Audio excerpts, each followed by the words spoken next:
Welcome to The Fight with Teddy Atlas. I'm Dr. Ken Rideout, joined as always by the professor, Dr. Theodore Atlas. Dr. Atlas, good to see you. Good to see you, Ken. We'll get right to it. We have an epidemic out there, but we're there. We care. We care about our people, and we've heard reports of hundreds, perhaps even thousands of people who have been stricken with a new virus that's going around in boxing circles. It's called Canelo-itis. It's very, it's very contagious.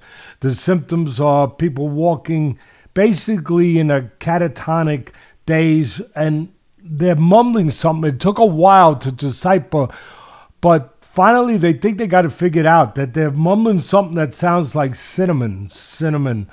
Where have you gone, cinnamon? And researchers believe that this particular strain is connected to the sudden impact of their idol, Canelo Alvarez, losing rounds and in some eyes even struggling with a 40-year-old, really well past himself, Triple G, and that they can't cope with it. They're having real bad problems, and scientists have come up with a vaccine, and that's why we're here this way, because we're here to let everybody know that there's hope. You're going to be okay. You're going to be okay. We really care about you. We're not going to leave you in a lurch. Years ago, there was a serum, and the doctors miraculously have figured out that this old serum that was used just years ago there's a part of it, they derived it, where it can help with this virus. It's the old, what used to be called truth serum. And myself and the good doctor here, Dr. Rideout, we've been commissioned to administer it to the masses who have been infected. It's quite a responsibility. We're ready for it. We warn. It has a bitter aftertaste to it. In certain cases, it can even cause nausea and trembling, some vomiting. It won't last long. Within days, the symptoms should subside. And what makes this treatment so monumental is that it's administered through tablet form and also through words that actually activate the medicine. I mean, science is amazing. It's really amazing where it's gone leaps and bounds from the primitive days, my primitive days. You can call our office. We have a staff that is ready for an appointment to receive the tablets. But first, me and Dr. Rideout, we're gonna give you the audible part of the treatment. So take a deep breath, please, and just listen closely, and this is the audible part of it. Canelo, your hero, he's overrated. He is massively overrated. He's been massively over. Ken, I see somebody going into convulsions in the treatment room. Back over on the side. Please send some of your staff in there immediately. Listen, don't panic. This is expected. Let me just finish the audible part. He is tremendously overrated, has been overrated for years. It was shown out there. You have to come to grips with this. Yes, doctor, your consultation, doctor. I'm getting reports right now from the Staten Island PD that there is a group of anti-vaxxers marching towards your house right now to burn it to the ground and burn you at the stake for daring to speak out about Canelo. How dare you talk about their hero like this? We're here to tell the truth. Sometimes people that tell the truth through the history of this country, this great country, and this world, sometimes, people don't take to it well at first. But we have a responsibility, because later on people will wise up. People will get educated. People will understand. They will come to terms with it, and they will thank us. They will thank us. I might be dead by then because they may have burned me at a stake by then. But there'll be martyrhood or whatever it is. But people, there will be a legacy left behind where people will say that man spoke the truth. Dr. Atlas spoke the truth. Dr. Rideout spoke the truth. And you know what? It took guts to talk and to speak the truth. It really did. And there was a risk to it. And they took the risk because they cared. They cared about the masses. The last thing, please, Ken, as I said before, have the medical staff, tend to any of the calls that you might be getting about the bad reactions to the treatment. Again, I'm going to repeat it. This is normal. It will subside within hopefully 24 hours. Our office will continue to monitor and field cases and calls as they come in. We have to do our show now, so we'll go to that because we have literally hundreds of thousands of people out there waiting to hear our show. But again, Godspeed. We are there. We care about you all. And one last dose of the treatment. Canelo is overrated. Okay, let's go on, Doc. Let's go on with the show for all our people that have not yet been infected, but we hope that they will stay they will stay healthy, and that they will get the vaccines that are being distributed at record pace. Teddy, I just got a fax from the Zone. It said, tell Teddy he'll never have a chance of working a Canelo broadcast on the Zone. Thanks for playing. We appreciate his honesty, but we cannot have this kind of nonsense spewed on the air about the great Canelo. Well, this kind of truth, but it's okay. As I used to say when I had my 20-something year run at ESPN calling the fights, Doc, you didn't have to be the Mason Kreskin to figure that was coming.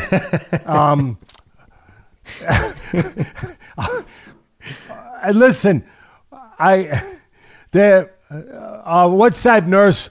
You having a lot of collapses, a lot of people going into shock.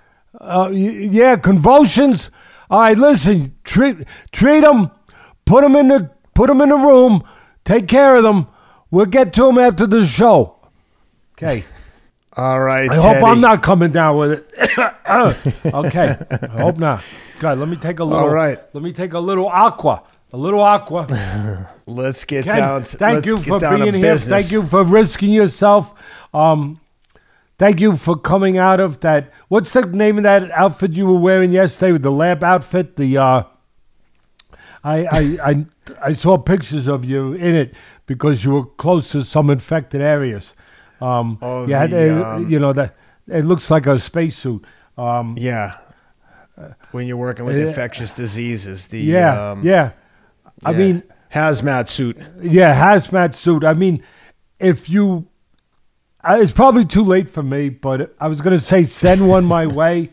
If you're able to, Miss Doc, please, Doc. Go ahead, Doc. Let's go on, Doc. I'm sure that the good people out there, again, that are still healthy, are anxiously awaiting this show. All right, let's jump into the main event, Canelo and Triple G, long-awaited trilogy.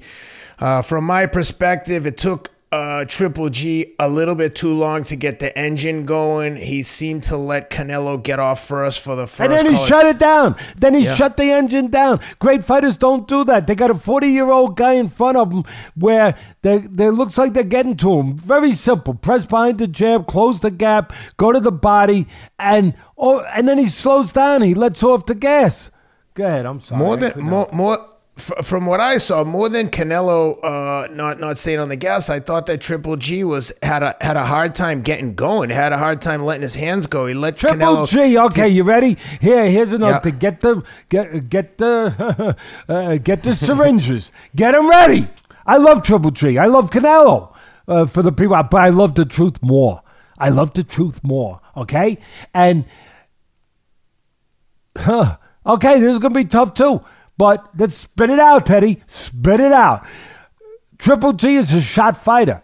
He's a shot fighter. His legs were, he showed instances where his legs were out of sorts, where his legs were unsteady, moving backwards, like almost toddling. His leg, you could see it. And his muscle tone is the muscle tone of an older person.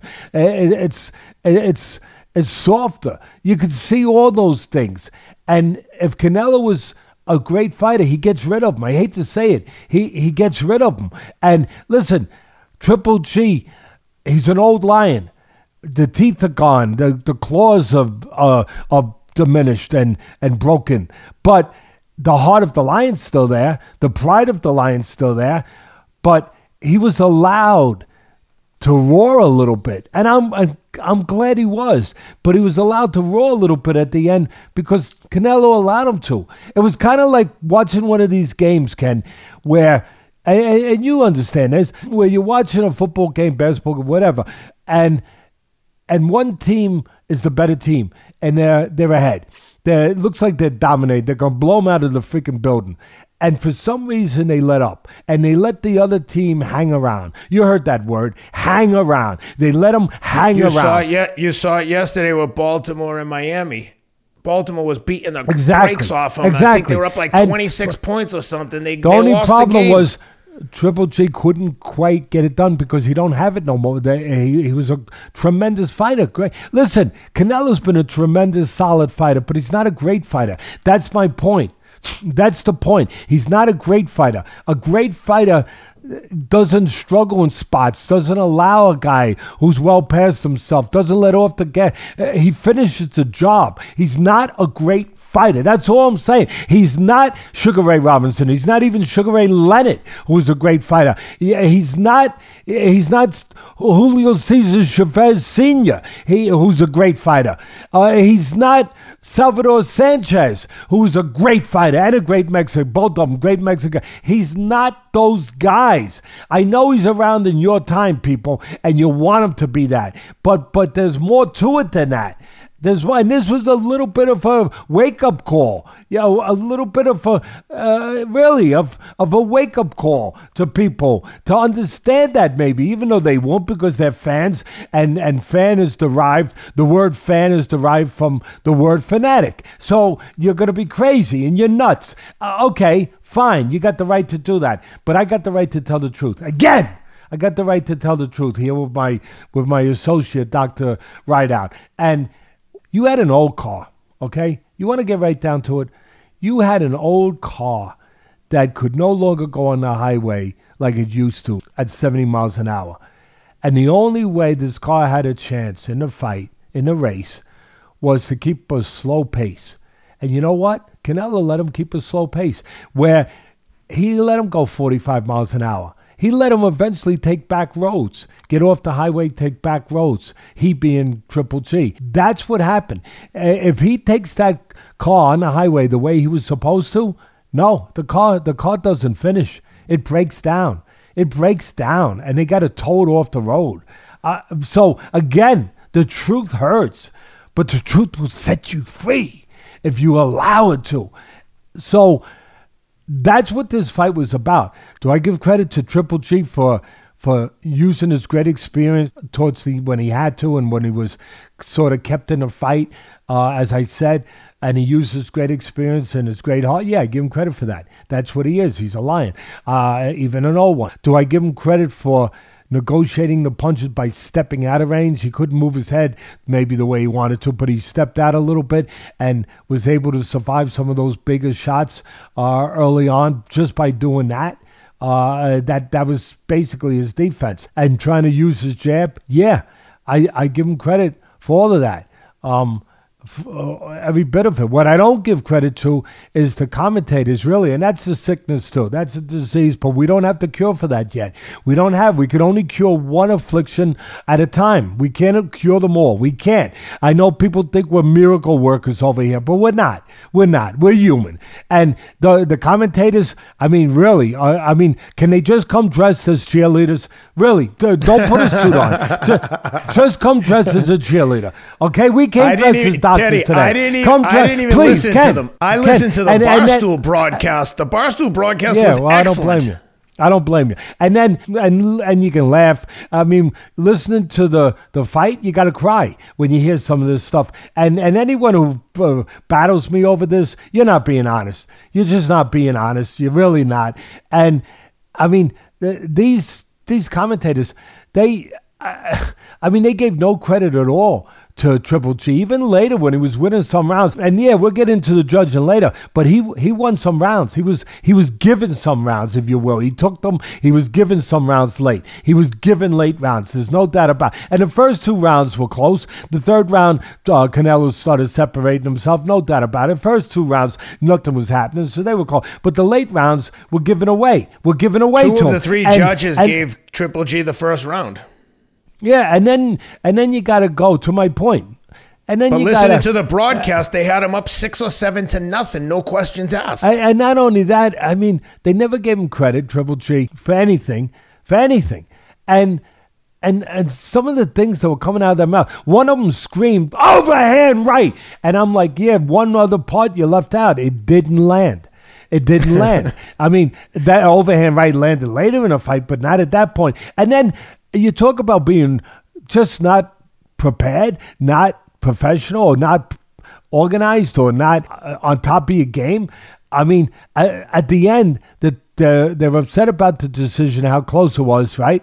And all of a sudden, one of the commentators say, "Oh my God, can you imagine the way they had it scored if they had given the last round to Triple G, it would have been a draw." Hey, newsflash, guys! Look, they did give it to him. They did give Triple G the last round. Look at your scorecards before you say something that absurd and that stupid. I'm sorry, but look at the scorecards. They all gave him the last 2 rounds, with the exception of one of the judges. Dave Moretti had the 11th for Canelo. Which even that is like, what fight were you watching? Even the other judges got that one right. They all gave him the last round. 2 of them gave him the 11th, and 2 of them gave him the 10th. And it wasn't the same guy that gave him the 10th and the 11th and the 10th. I mean, Dave Sutherland gave Canelo the 10th round. I didn't think that round was that close. Listen, we had it right. If you watch the fight plan, we had it right. I thought, always full transparency, I thought that Canelo had a chance to stop him. I picked Canelo to win, but I said he had a chance. But he did have a chance. But, when you let off the gas like that, obviously you're not going to stop anybody.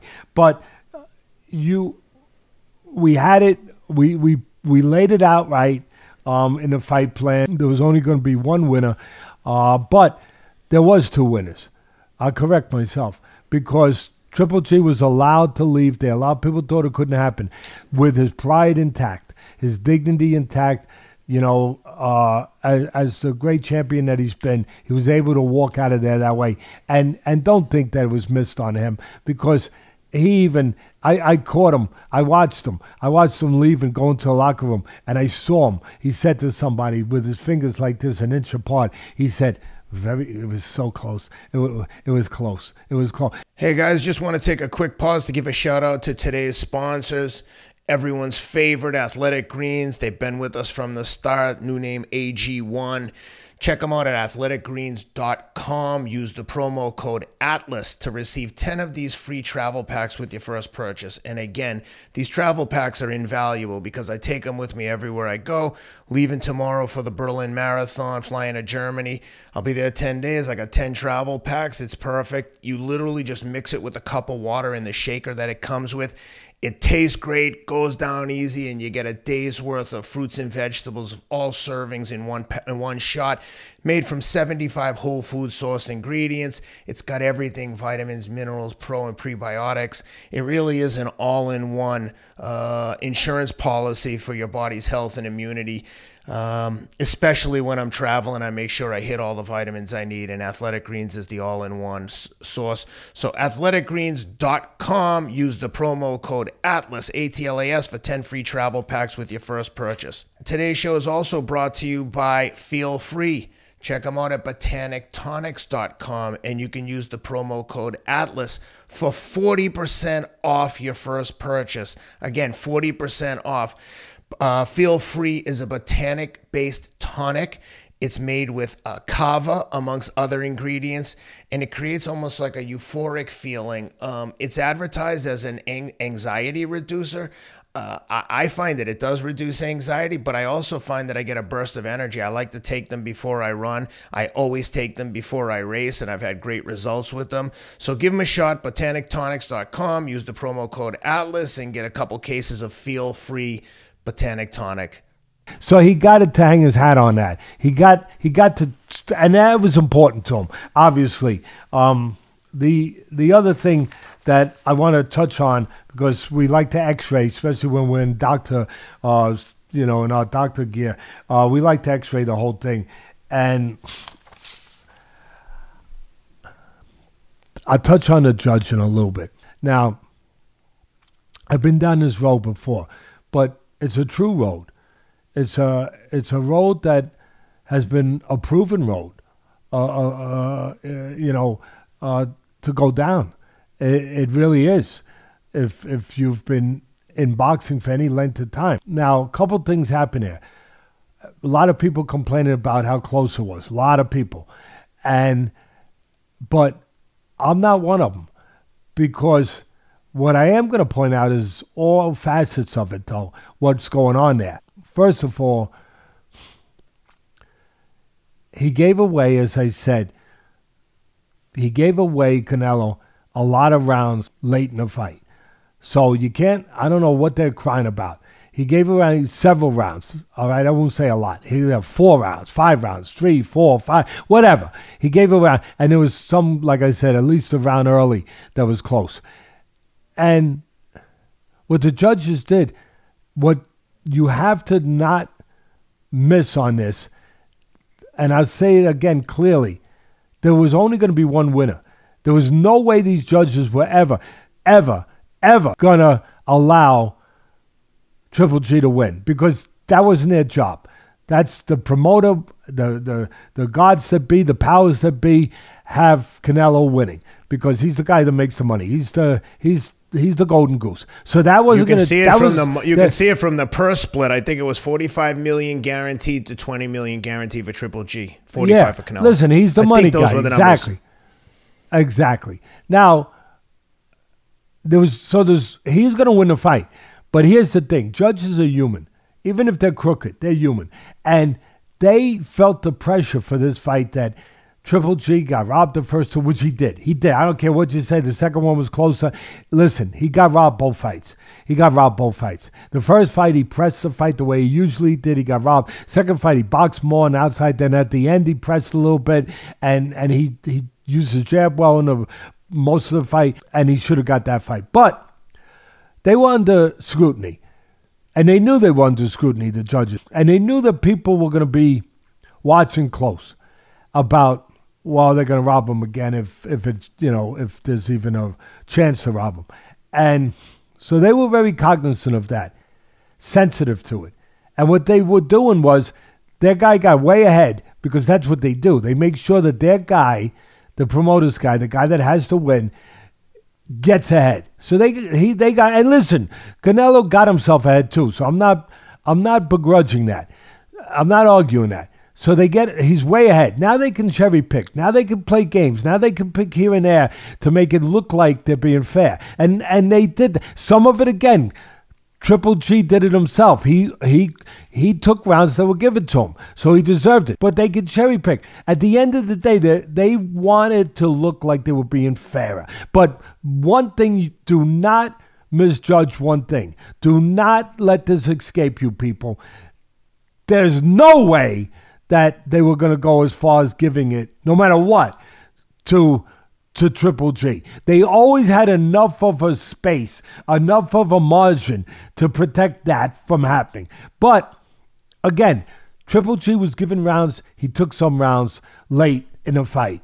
And I'm going to tell you, there's a couple of things going on here that could be excuses. Because as a doctor, I took an oath to care not only about the physical being of a patient, but the spiritual being of a patient.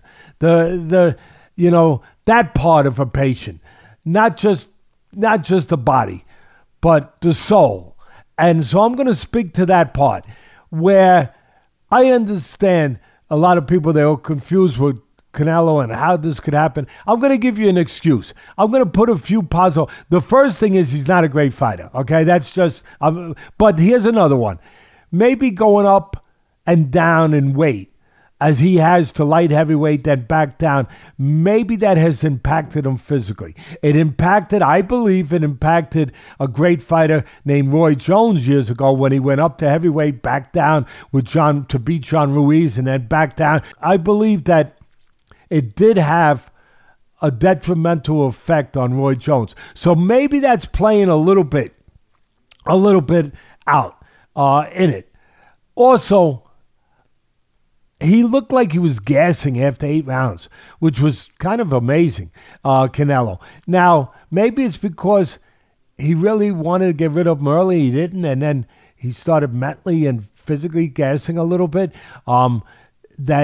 He started accepting clinches, even initiating clinches. You don't do that if you say you're going to knock a guy out. Canelo said it. Teddy Atlas didn't say it. Canelo said, I'm going to knock him out. I have no regard for this guy, no respect anymore, as far as belonging in the ring with me. I'm going to knock him out.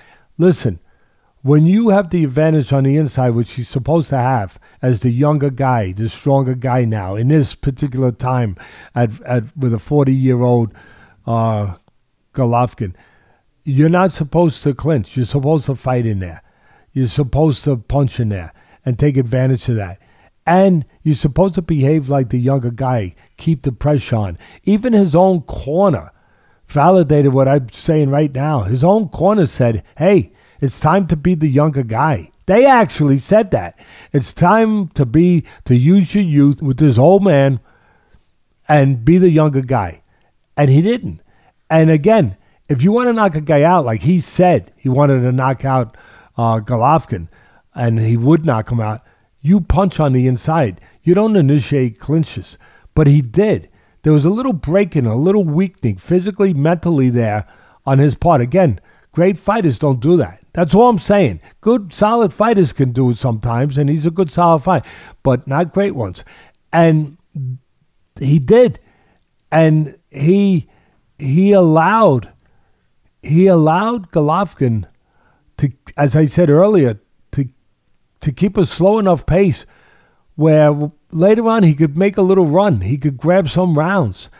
And there was something else going on that, again, not an excuse, but an explanation maybe to the performance, where I saw Triple G in the later rounds, maybe around the 9th or so. I'm not sure what round. But in the later rounds, he touched gloves with Canelo. Now, people say, hey, Teddy, why are you bringing that? What's the big deal? First of all, it is a big deal. They didn't touch gloves. You touch gloves at the beginning, at the end. But they didn't touch gloves in the first 2. They were at war. Serious stuff. They didn't touch gloves. There was no treaties made. When he touched gloves, he being Triple G, Canelo touched back. Right there. See, most people are never going to touch on this, ever. But there was a little something going on there. There was a little silent agreement going on there, guys. A little where it's like, okay, you know what? We did what we had to do here tonight. You're going to win the fight, basically, you being Canelo. And, but I'm still here. People didn't think I'd still be here. And you know what? I'm not saying let's take it easy, but it's kind of been settled already. It's kind of understood already. And now let's just bring it home. But it was a different dynamic now. It wasn't like I said a great fighter like a Robinson or Sugar Ray Leonard, they would have went after it. Julio Cesar Chavez, I'm going to get this guy. I'm going to get rid of him. Why? Because that's what I do. Because I'm a shark. I smell blood. I'm going to go and I'm going to eat. And there's blood in the water. I'm going to go. I'm going to go and I'm going to devour what's in the water. And there was blood in the water. And now suddenly, again, there was like a treaty. There was like an understanding where, hey, we proved it. You're still here, you old great fighter, and I'm going to win this. And yeah, you know what? Let's just bring it home. We're bringing home. You walk out of here with your pride intact. Like I said earlier, I go on to many, many, many more millions of dollars. I go on to, future fights, probably the winner of Bevo and Ramirez, for millions of dollars. And you know what?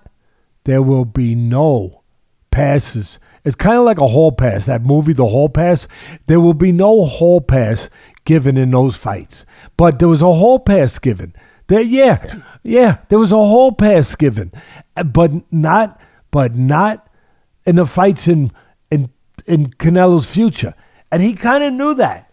And I'm telling you, that was a little bit of a element of it. Just a little bit. It was a little bit of a factor, an element, X factor, whatever you want to call it. And so, again, I understand where people have a hard time swallowing the truth, hearing this. But, the one thing is, if you guys want to believe it, go ahead. But don't try to get me to believe it just because you're a fanatical fan. Because kind of like the movie, I love to use movie, clips and go back to movies that make sense for, to put something out there. And it's kind of like the Godfather movie where Michael Corleone says to that guy who I couldn't stand, what was his name? Fredo? Carlo. That traitor, that gutless I love the way you talk about them like they're real people. That gutless piece of garbage, that rat, that guy with no character. Anyway, and he goes and he says to him, listen, I know it was you that set up Santino, but don't lie to me. Don't lie to me anymore because it insults my intelligence and it makes me angry. Well, it insults my intelligence when people try to get me to swallow some of the things that they have swallowed, that they believe, that good, you want to believe it, fine, but don't insult my intelligence with it because I've been there. I've been there 50 years in this business. I understand these things happen. I understand the landscape. Like Bob Dylan said in his song, I know which way the wind's blowing. I'm sorry. It bothers some people, but I already do. So I wish we had more people like there's a former fighter up in the Bronx, Harlem, Tyrone Jackson, the Harlem Butcher. He was a contender. Terrific fighter, terrific puncher, terrific person. And I wish there was more people like him because he obviously watches the show. He's a subscriber to the show. And he loves it. And he loves it for one reason. As he says, that it's for the truth-telling that it does. And then he goes out there and he gets into arguments with people, trying to put it forward, the same stuff that some of the people indoctrinated, if you will, with their beliefs. And fine. It's a free country. But it doesn't mean you can't learn something, or you can't allow yourself to possibly learn something.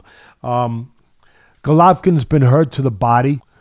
Did Canelo go to the body? Maybe one moment, but did he go to the body on a regular basis the way he should have? He's been hurt, Golovkin, in recent fights. No, he didn't. And again, when Canelo pressed behind the jab and closed the gap and moved his hands a little bit, it looked like it was going to be a bad night. It looked like a bad omen for Triple G, but it never got there. It never got there. Before the people attack, obviously we know that the Bronx and Harlem are two different things. You said up in the Bronx or no. But the Bronx is on the. No. I knew what I was saying. Yeah, no, I know. I'm just clearing it up because I think it came out. No. He lives up in the Bronx, but he came from Harlem. Ah, gotcha. Okay, cool. He was born in Harlem. He lives in the Bronx now, but he's right on the border of the Bronx and Harlem anyway. Because, if you go up far enough, if you go uptown in Manhattan far enough to Harlem, then you eventually, walk into the Bronx. Yeah, it's right on the line, right across the river. Before the Canelo Brigade attacks, just to reiterate, you said it before, that you love Canelo, but we're just pointing out, or Teddy's just pointing out, that some of this stuff is overrated. It's easy to have recency bias where you think that the guy who's doing it right now is the best to ever do it. But as Teddy, as you've said many times before, there are a lot of great Mexican fighters that were probably superior to Canelo. So I know the people are going to come out with the pitchforks, but just to clarify, let him listen. I'm a big boy. I can handle it. And I didn't do anything here on, anybody's, pushing or asking other than mine. My decision, my choice. It's our choice in life, what we do, what we say, how we act, how we behave, how we live. I made a choice. I want to clarify for the people, though, that you actually like Canelo. But you can like him and he can be overrated. They're two separate things. Listen, you're going to get the haters out there. You know why? Because they do need doctors. We joke and stuff, but they do need doctors. They need help. They need serious help. See, I'm not a psychiatrist, although I could be because I've been a trainer for 50 years. So you got to be a little bit of a psychiatrist to really be a good trainer, to understand, to negotiate the realms of fear, the realms of inhibition, the realms of doubt, the dark places that a fighter has to go where sometimes they don't know if they're ever going to get to the light again. To navigate them through those things, you do have to understand how it affects somebody and be a bit of a psychiatrist. So I'm probably more of a psychiatrist than most people without the certificate for it. But even with all that, I can't help some of these people that really they might need a little psychiatric treatment where they're going to turn around and they're going to say, "Oh, my grandson, my granddaughter just came home from school and they're showing me their stuff they did in school today, and I loved them, so I even in the middle of it, I have to acknowledge them." See, I'm human. I'm not that bad. I'm human. I have grandchildren that actually love me. The point is, these people out there that are, mixed up. They're bugged up. The Customato old-timer used to say, they're bugged up a little bit, Ted. And if you try to unbug them, you're going to get as buggy as them. So I don't want to get as buggy as them. I'm trying to help them. I'm saying there's some out there that are going to say that I hate Mexicans. See, that's where it gets crazy. That's where they need psychiatric treatment. That's where they need shock treatment, maybe. Not too strong, just maybe 50 volts, not like 200, where, you're going to toast them. I don't want to toast anybody. But they need a little something. They need a little something when they're going to go to that place because they disagree with what I'm saying. That, he don't like Mexico. No. I love all people. You know what I love? I love all decent people that have decency in their veins, in their hearts, in their souls. I love all people that care about other people. I love them. That's all. I don't love people that are not good people, that don't care. Speaking of good people, we had some good friends that were out there for the fight. That place, the fight, needless to say, brought out the stars. I talked to Rosie Perez on Saturday. She was out there with our friend Ben Anderson. I saw She's coming to the foundation dinner, I think. I hope so. Cool. Charity Foundation. I also saw our mutual friend Joe Rogan was out there with the great Dave Chappelle. I mean, they brought out the A-lister heavy hitters for this fight, and I'm sure the same crowd will be in attendance for the Crawford-Spence fight. These big fights, and Canelo and the Crawford-Spence fight are the rare fighters that aren't heavyweights that bring out the A-list and the big heavy hitters in terms of celebs that come out to these fights. I'm looking forward to that Crawford-Spence fight. Also looking forward, on a separate note, our friend Dustin Poirier is fighting at the Garden on November 12th. We'll all be there. Teddy, I believe you're working it with ESPN, but Rob and I will be there with Charlie Monahan and all the great talent out there. Yeah, and for any of the fans interested, Rob and I will be there ringside with a whole host of interesting, colorful characters, so looking forward to that. But, yeah, all in all, I thought that both fighters, I thought that short of getting the win, Triple G handled himself as well as he could. He got a $20 million payday. One thing that was interesting, he said he's not done. He said, let me remind you, I still have 3 belts at 160. This fight, by the way, was being held at 168, right? The last fights were all at 160. So, you know, Triple G went up 8 pounds to accommodate Canelo's request. So credit to both fighters. I thought it was the last 4 rounds were very entertaining. I thought the first 7 were boring, slightly boring-ish. But, you know, Canelo did what he had to do. I thought, like to your point, he could have got him out of there or press the action a little bit more. But all in all, I thought it was an entertaining fight. You got anything else on that before we get into the undercard? Just the one. I'm looking at some. You know, I got notes, medical records here, Ken, and I'm looking. Ken, this is serious stuff. I mean, you know, we work at it. I mean, we don't just come and throw it at you. We work at it. You know, we go in the lab and we work. And I was in the lab late, and I got look. I mean, there's almost 50 pages here, okay, of medical records of all our good people out there that I care about. I care about you. It's like, mwah, mwah. Okay, that make you feel a little bit better? I'm trying to have some bedside manner. I get it. Sometimes it's a little tough because the medicine, it's tough. It is. I get it. But I do care about you. That's why I'm here. I got the records, and I'm just going over some of them. I want to throw in one other thing that I made a note to myself, and I tweeted, but I'll get to that in a minute. I have a great tweet team that Rob put together for me, and they do a great job because we own the tweeting universe now out there. We really do. I think some people would rather follow our tweets than actually listen to the fight. I'm not sure, but we get a lot of attention over there in the tweeting unit for Twitter, whatever that is. But I made a note to myself that before the fight, that for Triple G it wasn't, and I'm not saying it was just about money for either one, but it definitely wasn't about money for Triple G, and it wasn't about money for Canelo. They're both rich. They're both rich. That was Ian and Brennan, by the way, with regards to the tweeting. Yes, but for Triple G, it was like in the movie Braveheart. You know, great movie, by the way. When Mel Gibson says, you know, to the men, all the warriors they're about to go fight. Basically, we fight now so many years from now, when you're old and lying in your bed, you can look back with no regrets and know that you have your freedom. And, you know, I tweeted that for a reason, because for Triple G, it really was about having his freedom from those first 2 fights and no more regrets to live with, walking off with his dignity and pride and legacy intact. And you know what? He did. And like I said, to validate that, he at the end when he was walking to the locker room and he put his finger an inch close, like I said, you could see him say to somebody, you know, it was close. It was close. So very close. So that's what it was about for him.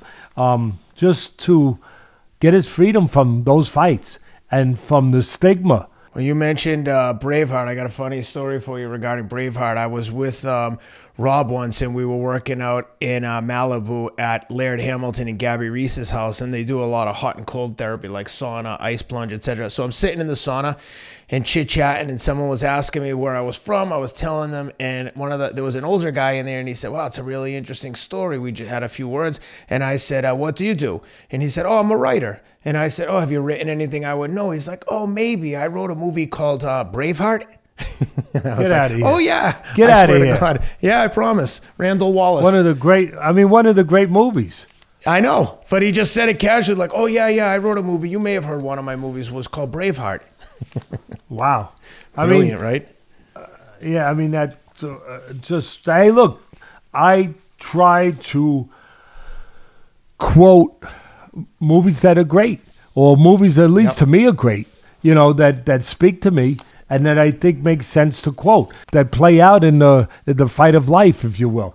But again, we have UFC stuff to cover, but we needed to cover that first. I hope our office is always open. If you need to get in touch, we have an answering service 24/7. Dr. Rideout is always on call. He's a good man. Yeah, just give me a call on my cell. Yeah, he's always available. If he's not, I'll make sure he is. Don't worry.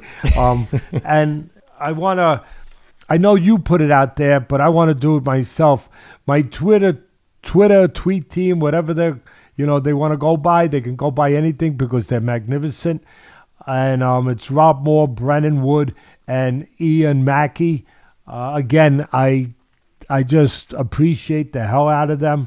We spent hours. We literally spent, because we started with the UFC undercard, and we went through that, and then you know how long it takes to get to the pay-per-view fights, right, Ken? It takes to like midnight, and then we went through the first fight of the Canelo card, and then we got to the UFC. And that reminds me, before we go to the UFC, we have to touch on the that one undercard, the cold feature. Yep, I got you. You got to touch on that. Yeah, we'll touch on that right now. Basically, Bam Rodriguez, the champ, retains his title in a win over Israel Gonzalez in a fight that was probably tougher than he had anticipated. The scorecards were interesting, though. I thought that Bam clearly won the fight. One judge had it 118-109, but another judge had it 14-13. So very big discrepancy in the way some of these guys are seeing the fights. Maybe the guy who scored at 14-13 was unhappy with his hotel suite or something because he wasn't following the party line. But nevertheless, those little guys always bring the scrappiness. And I like Bam Rodriguez. I think he's exciting. He comes to fight, tons of punching. A good scrap for little guys, much more competitive than I had anticipated, and I think than most people anticipated. Much closer, much more competitive. How'd you like it? Yeah, no, it was a good fight. I mean, it was a damn good fight and competitive fight.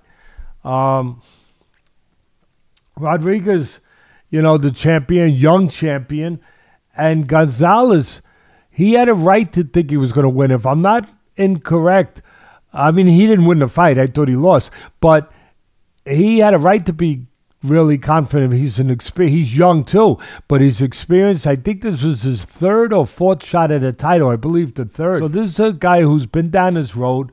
He hasn't quite gotten it done yet, but this might have been his last shot, at the ring, at the golden ring, if you will, at the title. And he made a hell of a challenge.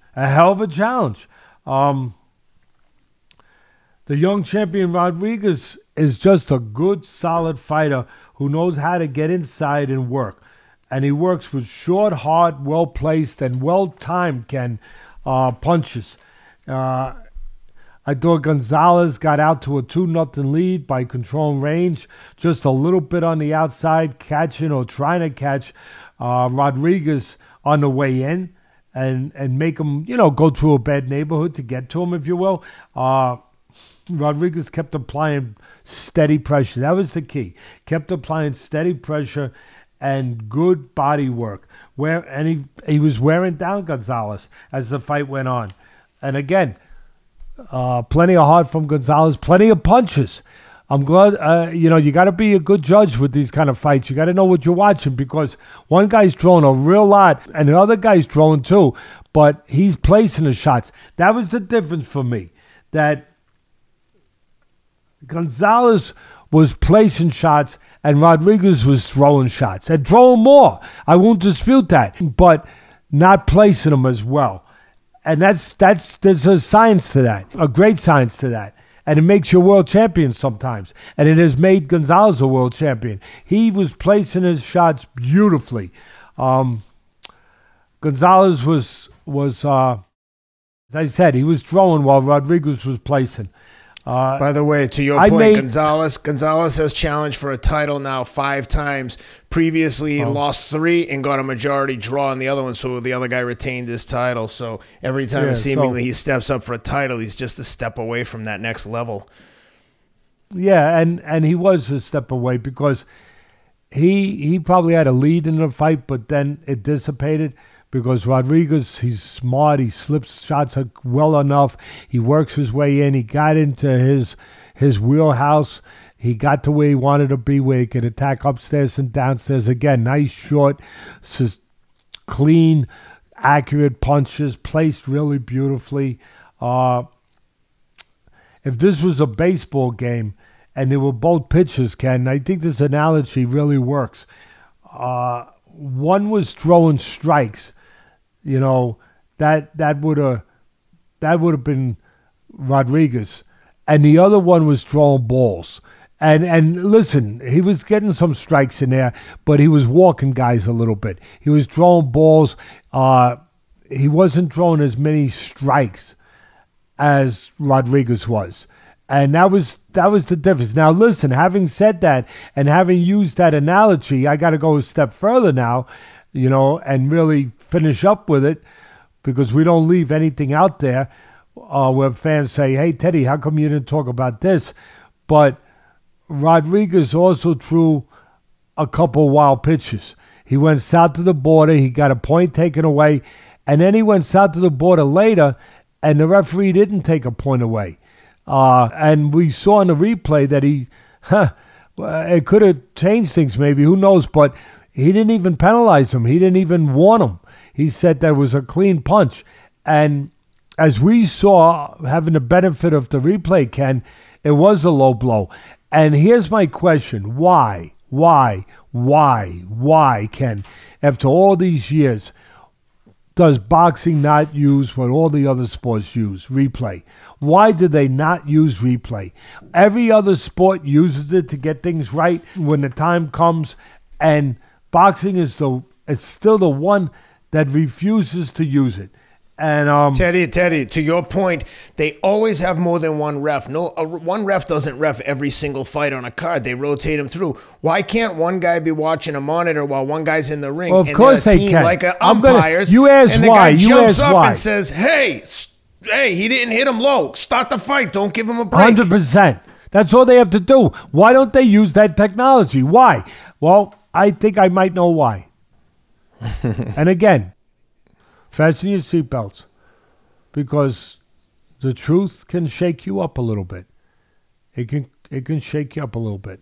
I think because they don't want to be forced into a situation where if their guy, the promoter's guy, is the one doing something wrong, where then they would be forced to take action and maybe change the course of the fight.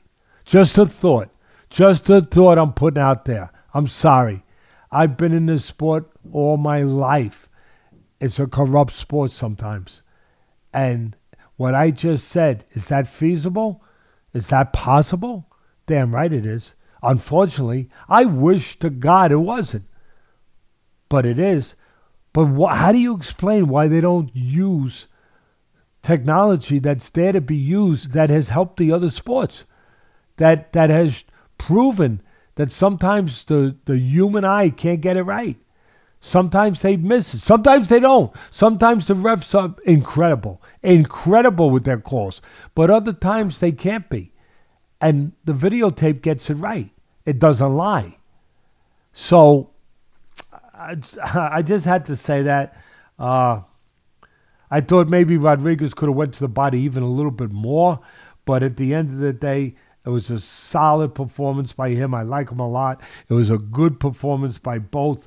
I thought it was a really entertaining, just good, solid fight. Both guys very busy.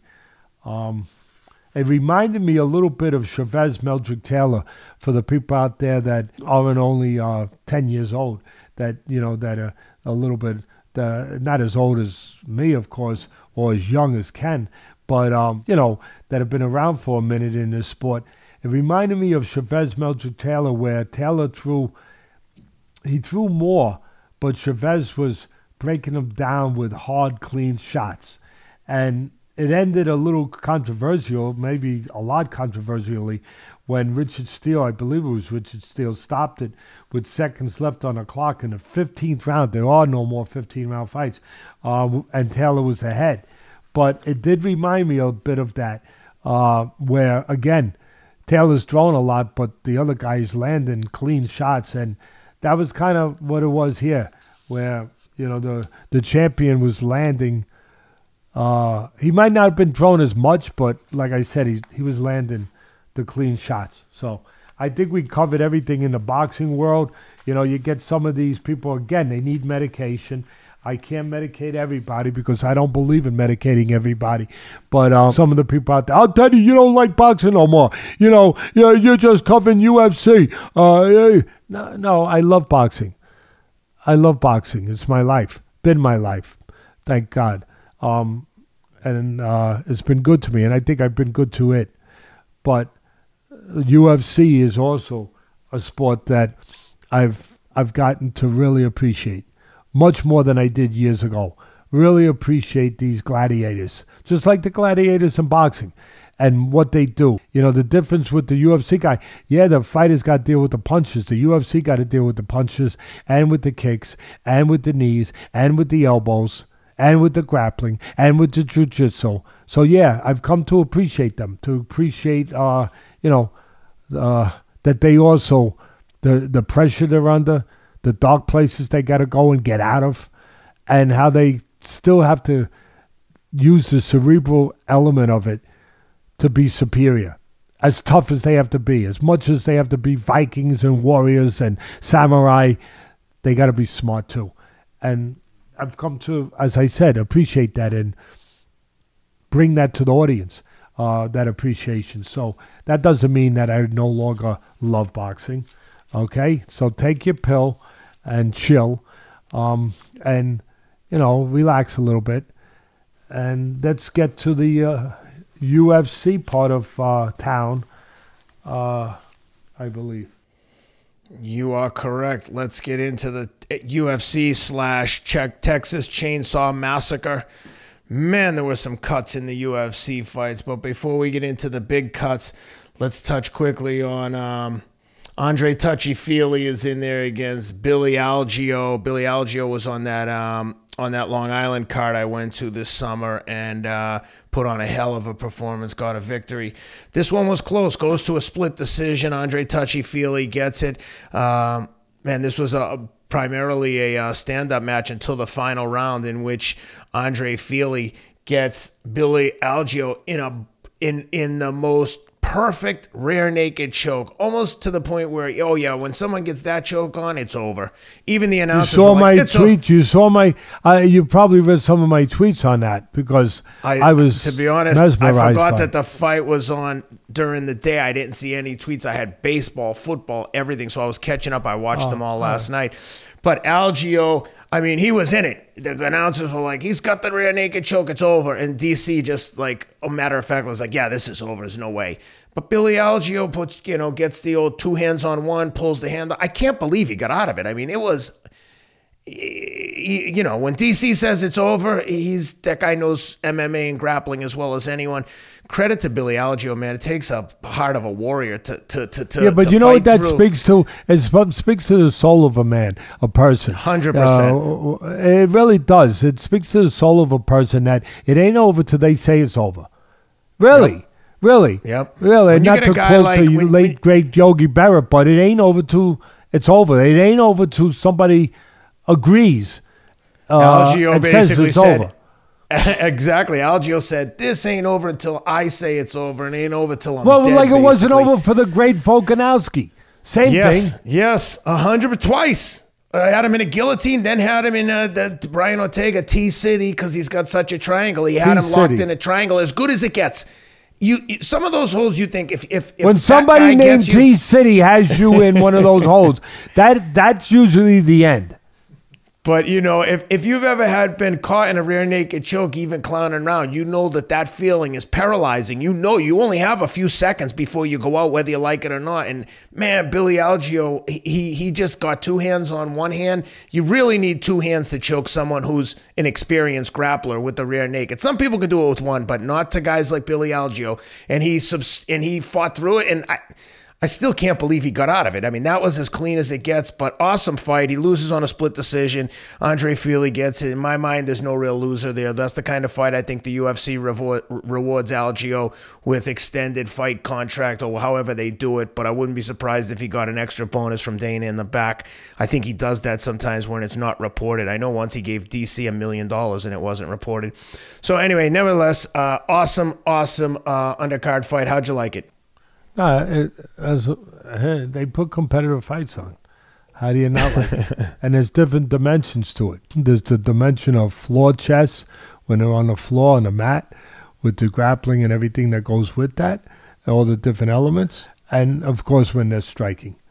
And there's always the mental element of two men trying to break the other physically and mentally. And that's what was going on here.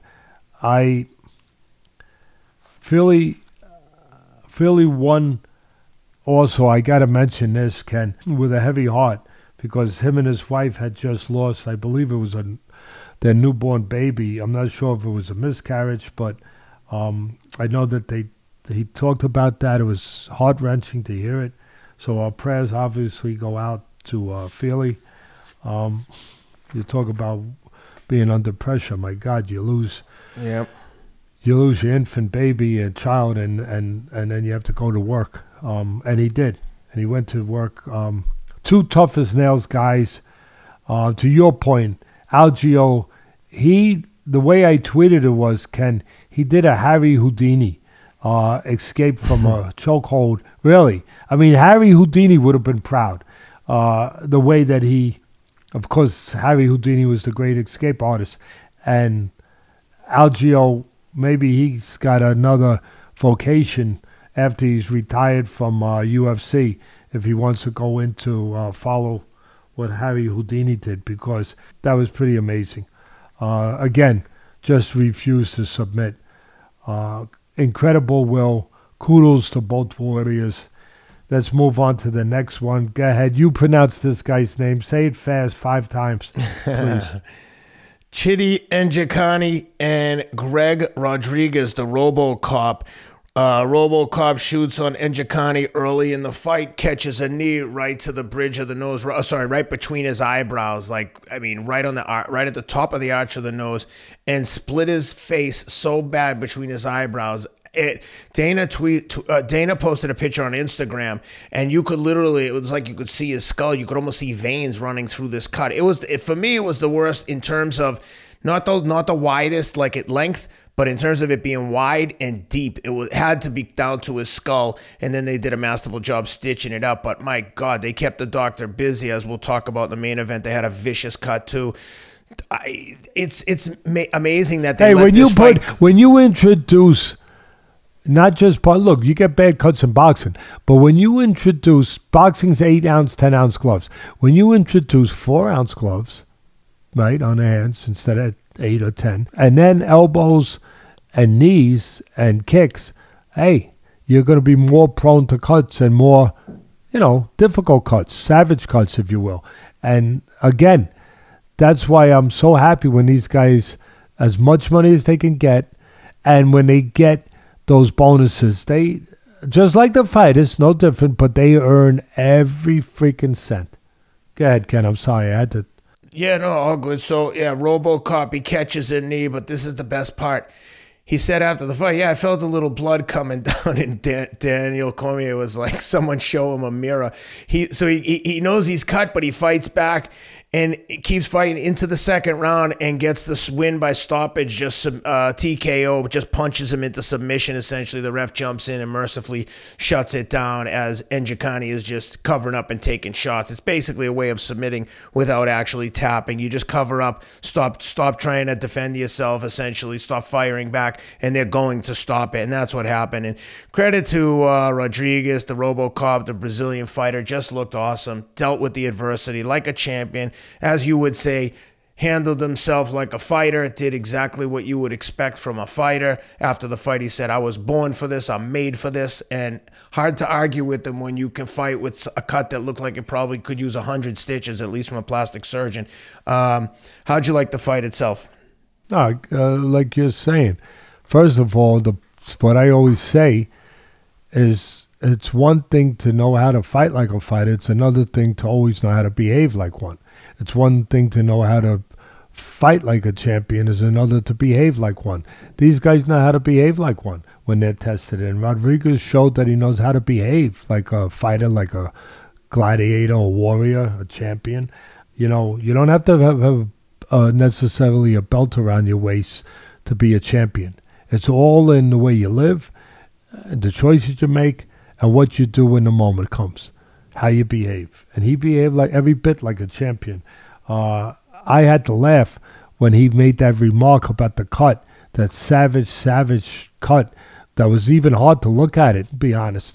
And I had to laugh in a way where I've seen some people, men, obviously, that have reacted in a much more dramatic way to a shaving cut, a shaving nick than I mean, I've seen some of these men. Oh my! And they're walking around, you know, with all the pieces of toilet paper all over their face, and like, oh no, I got this, you know, shaven. I got these nicks. I mean, that's how Rodriguez acted. He acted like he got a freaking nick shaven, and I was almost waiting for him to go and find like a piece of toilet paper and say, here, put this on here, over there, push it against it, and this should handle that problem. Pretty incredible. What a chin. We're talking about the cut, but what a chin on Rodriguez, absorbing that knee that created the cut to the face, and like I said, not even blinking, and winding up with that cut. Acting like he just got, as I said, like he was, you know, he was shaving on a Sunday morning and he got a nick. He broke Njoku's spirit at the end, physically and mentally, with his relentless attitude and will. For me, it was the cut, and even the way that he won, you know, breaking him down, and, you know, just having to win when obviously the doctor and referee could be thinking about stopping it, which they did in the final fight that night. They finally did with another horrendous cut, but it went a little longer. It went into the 5th round. We'll talk about that in a minute. But for me, it was reminiscent of Marciano, and I put a tweet up, and Rob and my crew put up a tweet with a picture of Marciano when he fought Ezra Charles. I think it was after the 8th round. I'm not sure. 7th to 8th round. Marciano's nose was split, and the ref was going to stop it. He gave him one more round, and what did The Rock do? Well, he went out there and he knocked out the great, and he is great, the great Ezra Charles. So it was for me, I always see history in these fights. If there's history to see, I saw that history. I went back to it. I'll put it up on the Twitter board, and then we went on to the next fight, which you're going to bring us to now. Yep, that's exactly right. And in the main event, we had Cory Sandhagen taking on Song Yadong. Song Yadong from the great Alpha Male gym up there in Northern Cali. So you know he's going to be tough. You know he's going to have his wrestling dialed in with Uriah Faber and crew. And again, Another bloody mess. Cory Sandhagen steps in at one point with a right, I believe it was a right elbow, and just like catches him with a nice, innocent looking, quick little shot with the elbow, but literally the elbow almost acted like a razor blade and sliced his eye. You know what that reminded me of? With the way you just described it? I got to tell you this story. There was a great hockey player. I'm sure that the hockey aficionados know him. He's one of the greatest of all time, Gordie Howe. And he played until, I don't know, like 50, 60. He played with his three sons. Pretty incredible guy, but a tough, a great scorer, great player, strong physically, great player, you know, but was as tough as they come. Nobody, so tough that most people wouldn't even mess with him. And I remember hearing a story. I was doing a fight plan when I was doing Friday Night Fights, and I was doing a fight plan somewhere out west. And there was a ice skating arena out there, and I think it was a National Hockey League affiliate, like one of the minor league teams. AHL or IHL. Yeah, exactly. And so we went out on the ice and we did the fight plan there. We used to do the fight plans, you know, in those kind of settings wherever we were. We try to get a unique setting that made sense for the area that we were in on that particular weekend. We got this great hockey player. I can't remember his name, but he had the record for most penalty minutes, I believe, in the history of the NHL. So you talk about a fighter. Is it Bob Probert maybe from the Detroit Red Wings? No, it wasn't him. I can't remember. If I heard the name, I probably remember. But Stan Jonathan. You know, so he was out there. He was living out there. He came and he did the fight plan with me. We invited him to do it. Great guy. And after we got finished, you know, obviously we're talking about fighting. We're doing fighting. And he was known as a great fighter. And with all these penalty minutes, so we talk about, well, who was the toughest guy you ever fought? He goes, well, it was the guy that I avoided fighting. It was Gordie Howe. He said, that was a guy nobody wanted to fight. I was on the same team with him later in his life where we were in a scrimmage. And just to show you what you are.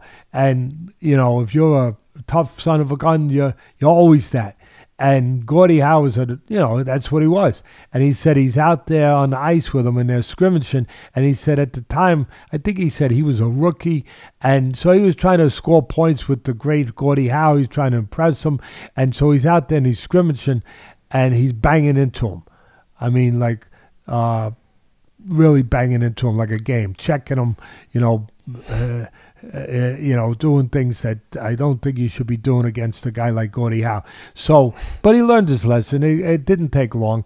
He said a little while later, he said, I went to high check him again, and all of a sudden, with just a flick of his stick, like a surgeon removing a wart, he said he just took his stick and he flicked it, and he said he sliced up my eye. Gave me about 40 stitches. Real precision. just up in the eyebrow. Tat tat tat tat. Like Michelangelo with the stroke of a paintbrush.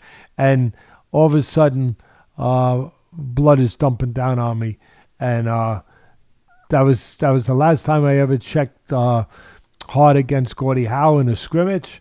And it was the first of many lessons to move on in the National Hockey League and the other places that he wound up playing. The great Gordie Howe didn't have to say a word. And then later on patted him and say, okay, kid, you know, you'll be okay. Go get a towel, get that, put a towel on it. I think he even handed him a towel to put on it to stem the bleeding. And then, of course, go in the locker room and find the doctor and get stitched up. But you're right. That's how precision-like Sandhagen was with his elbow. He was like Gordie Howe with a stick. He just opened them right up.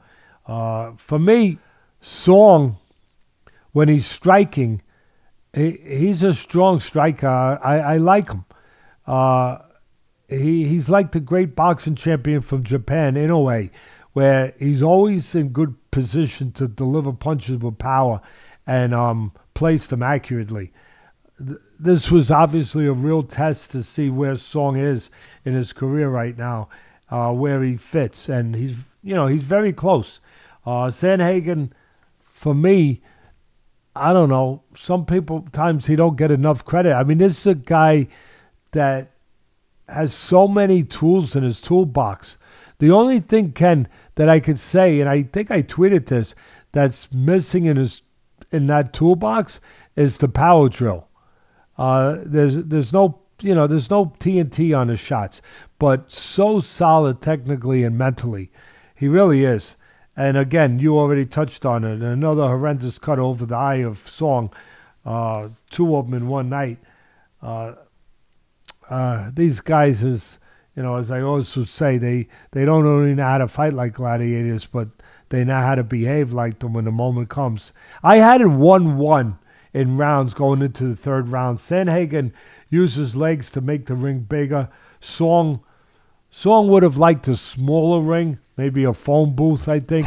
But I thought Song should have placed some body shots. I just gave him credit for being a good puncher and placing shots so accurately, and he does. I was surprised that someone in the corner didn't tell him to try to place some body shots to remove some of the air out of Sandhagen's wheels, because Sandhagen was using his legs really effectively. Or at least kick to his legs, which these guys do when they want to take somebody's mobility away. Sandhagen did a great job navigating around the ring, I thought, picking shots to pot shot with punches, picking the right spots. I tweeted after the 4th round that I had it 3-1, and I felt now that the ref would probably stop it on the cut because it wasn't only bleeding really badly again, but Sandhagen really, he had the fight pretty much put away in control. And I thought that it was kind of like time to stop it, that the ref and the doctor, or the referee, I guess ultimately, would feel that they gave Song his chance to pull it out, and he wasn't able to. So why let him go a 5th round with such a horrendous cut? And again, great heart of Song, and just well-rounded display of technique by Sandhagen.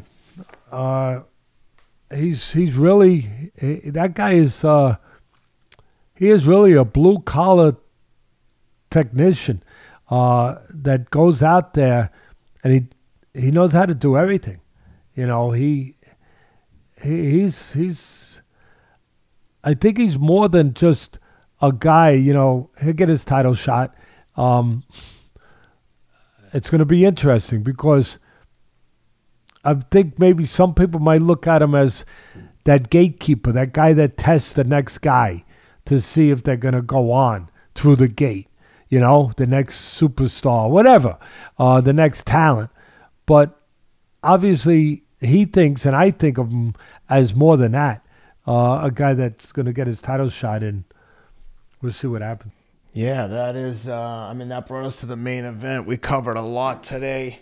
What else? Thorough analysis of both the big cards. Teddy, I'm getting ready to fly to Germany tomorrow night. So next Monday we'll be doing the show. I'll be in Munich. I'm going to go down to Oktoberfest for a week after the marathon to get some rest and relaxation. When is the marathon, so all the people can know when your race is? This coming Sunday, September 25th, it'll be in Berlin, Germany, I believe. You have to win. You have to win. You know what date that is? That's our 40th anniversary, me and my wife, Elaine. That's our 40th anniversary, September 25th. Well, Teddy, the good news is I'm gonna win or miss the show because I'm dead from trying too hard the next day. So we'll have something to celebrate. Try not to do that. Try not to do that. Matter of fact, here, wait, hold on a minute. Hold on. Let me just check your I might need that at the finish line. Make sure you're okay. Take a deep breath, please. Okay. All right. No, you're good. You're good. You'll be fine. I'm ready. You'll be fine. I feel good. You look feel good. very confident. I'm trying. Looking forward to it. But yeah, next week we'll be doing the show from. I'll be in Munich, so that will be fun. Not sure what's on the docket for next week. I think it's a slow week, but nevertheless, we'll have plenty to talk about. And one of the things that I mentioned to you and Rob when you were mentioning about the UFC, they always put on good cards. I think it'd be fun one time to have Mick Maynard or Sean Shelby come on, the matchmakers from the UFC. I'm super interested, and I assume the fans would be too. I'd love to hear how their process works.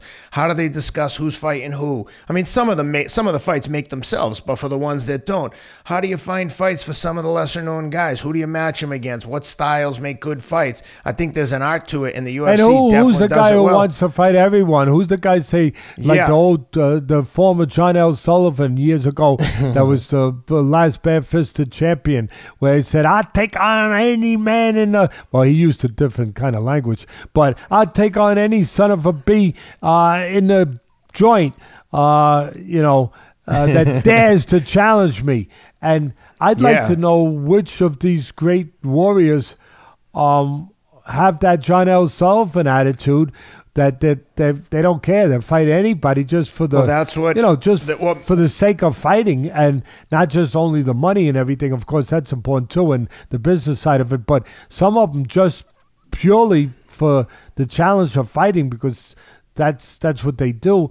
And I'd like to know the ones that maybe give them a little hard time, that are, a little bit more difficult to deal with, and all that kind of stuff. And hopefully the fans would be interested if we did go down that road.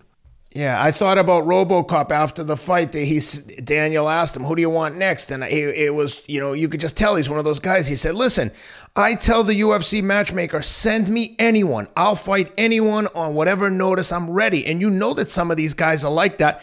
But as soon as some of the guys start winning, they start wanting to handpick all the opponents. Understandably, if you're managing your career, that's the right thing to do. No one did it better than Floyd Mayweather, and to a certain extent, Canelo too. I think he obviously made a mistake with Bivol, but credit to him for taking the fight. But that part of it would be super interesting. And one other thing, when you mentioned about the, I'll tell you someone who's doing a good job with that right now. Not your conventional boxer. I get it, but give credit to Jake Paul if we're going to give credit out there. Really? Oh, yeah, I mean, for sure. He's a smart guy, and listen, he takes a risk. He gets in the ring. Does he pick his spots? Hey, I think everybody, for the most part, does. And maybe that's what would be interesting, as I just said. Well, we're talking to the matchmakers of the UFC, if we did go that route, and we got him on, would be, who are the guys that don't give a flying you-know-what about, as we were just touching on, who the hell they're fighting, that don't pick spots, that think anybody out there is fair game. Bring him, just bring him to me. You were speaking about hockey. When I finished playing in college, I went to a training camp for a minor league hockey team. Only for a few days. I was not nearly good enough to play at the next level, not even close. But they invite a lot of people to these training camps. So one of the kids I played in college with, he gets out there, and he was a really good skill player.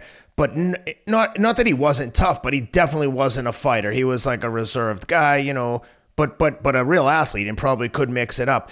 And a big goon you're scrimmaging, so a big goon who's out there trying to make the team as a fighter lines up next to him. And contrary to what people think if they've never played hockey, fighting a lot of times in hockey is like scripted, meaning, hey, I'm going to fight you on the next shift. And then it's a real fight. But you're almost like accommodating a guy to give him a fight. You're trying to make it as a fighter, I'll give you a fight. But you don't fight guys that... There's a lot of unwritten rules. You don't fight a guy who's not a fighter. If the guy let me jump in there. The great way of explaining that and illustrating that is maybe the greatest player, or one of the greatest players of all time, Wayne Gretzky. Yep. The great one, right? I mean, you're pretty good if your nickname is the great one. I guess you're pretty damn good, or whatever the frick you're doing. And he's the highest scorer in the history of the National Hockey. He wasn't a fighter. He was a finesse guy. He was a smart guy. He was a guy who anticipated things. He was a guy that got in the pocket, got in front, not the pocket, but whatever that's called, in front of the goal. Maybe it is a pocket, but he got in front in the crease. That's right. He got in the crease, and he anticipated really extraordinarily, and he would score, and he had a great slap shot, all that stuff. But they would basically hire goons I shouldn't say goons, but that's what they called them back in those days. But they would hire fighters. In the early days, they'd take in the runs early at 'em. days they would hire fighters. I remember Dave Schultz of the Broadway Bullies, Philadelphia Philly Flyers. Was a guy that was out there, but doing that kind of work. But again, these guys were tough guys, but they were never gonna go and win a figure skating contest. You know what I mean? It wasn't about their skating. It was about their toughness and about protecting the big guy. And I remember they had guys there that were on Edmonton at that time when Gretzky was there, winning all those Stanley Cups, with Mark Messier and the other great players, Coffey and all of them. I remember that they hired guys, tough guys, to protect him, basically, to escort him, if you will. You're going to try to hit our guy? No, you're not. You're going to have to go through me, you know. And I think all the teams... Dave Semenko, Marty McSorley, they were his protectors. And to your point, though, those guys, once Gretzky had a certain stature, you wouldn't do that. I mean, if you hurt that guy, like the whole NHL would come after you. There's just things you don't do. But he had guys that if you even checked him too hard, you weren't, like, from the Oilers' perspective, you're not even allowed to check him. And if you do, these guys are going to fight you, and they're crazy. I mean, Marty McSorley one time came across the blue line. He was playing for the Bruins and took his hand like a hatchet and smashed Donald Brashear across the face. I think he had a momentary brain lapse. It was insane. But that shows you the mentality of these guys. He chopped him in the face. He almost killed him. I mean, I think he got kicked out of the league for life, but he was immediately regretful. I think he just like freaked for a minute. But these guys were like crazy. And so anyway, I'm out on the ice. The kid I played with in college, he's out there, and a goon lines up next to him, says, "Hey, we're going." And my guy's like, No. I'm here to make the team. Let's go. I'm like, basically like, no, thank you. I'm not fighting. That they drop the puck. The big goon takes my buddy's stick out of his hand, rips it out of his hands, and flings it out of the rink. And he's like, "Now what?" And my buddy was just like, I'm not a fighter. And they didn't fight. But that was a good way to get attention if you were an enforcer. Hey, you don't want to fight? I just took your stick and threw it out of the rink. Now what?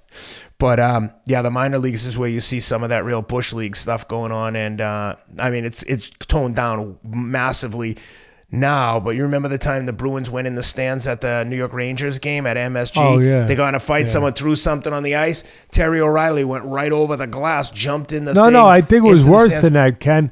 I don't think they just threw someone. I think one of the guys was in the penalty box and somebody threw something at him, which was really a cowardly thing to do. Yes. That threw something at the player that was basically trapped in the penalty box, where he was defenseless, and they tried to hit him with something. So. This was in the 70s. They ran up, and Terry O'Reilly's like pummeling a guy, and the guy's kicking his shoes up with his like Gucci loafers, probably some investment banker entertaining clients.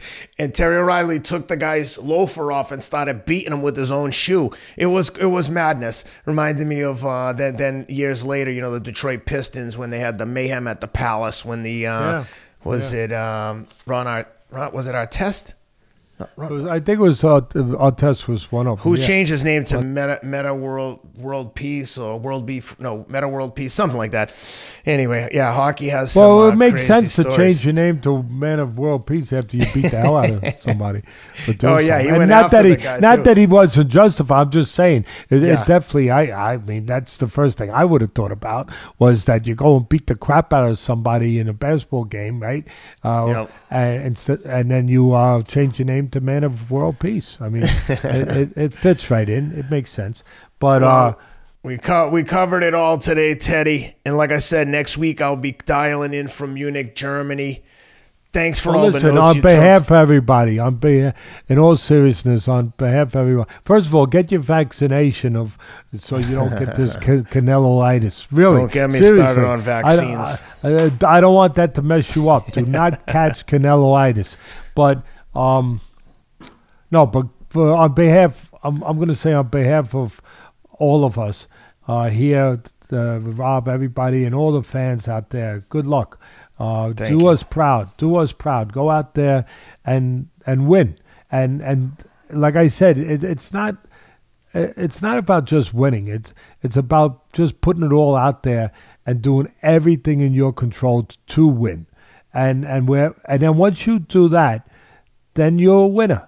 no matter what the results are, for all people out there in life, once you put it all out there and you face the music in that kind of way, and you put yourself out there, you know, even in a way where you could be emotionally hurt, you could be physically hurt, whatever, but you put yourself out there and you lay it all on the line, you prepare for it, you do everything you can. At the end of the day, you've won. No matter what the judges say, no matter what, you know, the placement of where you are happen, it doesn't matter. You won, and you won for the rest of your life. So anyway, good luck out there, Ken. I'll be looking forward to hearing the results. Yeah, Teddy, thank you. And just as an FYI, like the tidbits of you know, the mental part of preparation that I've garnered from you over the years has been a big component and very helpful in what I've done with running. And our friend Anthony Stitt, who wrote the beautiful article about you in Forbes about your coverage of MMA, he actually sent me a note the other day and asked me about, hey, does Teddy help you, like almost coach you with the mental stuff? And I said, yeah, of course. I mean, I've picked up a wealth of knowledge. I mean, I could write a book on mindset just on the stuff I've picked up from Teddy. And he came back the other day and said, hey, I'd love to write a story about how Teddy's helped you with your mental preparation. So I said, yeah, let's do it after Berlin. I'd love to talk to you, and I'm sure Teddy would too. So that's a nice of Anthony to follow up with us, and I would love to see him write an article about how we've worked together. And you know, hopefully people listening to the show get the same thing I get, which is, you know, you just the more you surround yourself with great people and pick up little tidbits here and there, hopefully it just molds you into a better person down the road. And I always say you're basically a sum of the people you spend the most time with, and we spend a lot of time together. So thank you for everything. I appreciate you. I appreciate Rob. I know you guys are supporting me, and yeah, hopefully we'll bring home some German hardware. Good luck again. We're all behind you. We're proud of you, and for all the people out there, get your vaccination. That Caneloitis can really ravage you. It really can. And don't forget the medication, the treatment that you got here. It comes from science. It comes from experience. It comes from knowledge, but it comes from our hearts too. We care about you. That's all. We care about you, and God bless everybody. Everyone have a great week. We'll see you next Monday. We'll have a lot to cover, and thank you for being with us. Please subscribe to the show, like, share. You know the drill. Thank you, guys. Have a great week. Oh, one last thing. Can I throw one last thing in there? Yep. Yeah, I'm sorry, but I really would be upset at myself if we went off the air without saying God bless the Queen. Queen Elizabeth II was laid to rest today across the pond, and I just want to, again, on behalf of everybody, send our prayers across the pond. We have many, many, many fans over there we're blessed to have that watch this show, that are fight fans, both UFC and boxing, and we know you lost your queen. She was there for 70 years. Wow, what a run. What a run. What an amazing woman and an amazing leader. So, God bless. God bless, guys. Have a great week.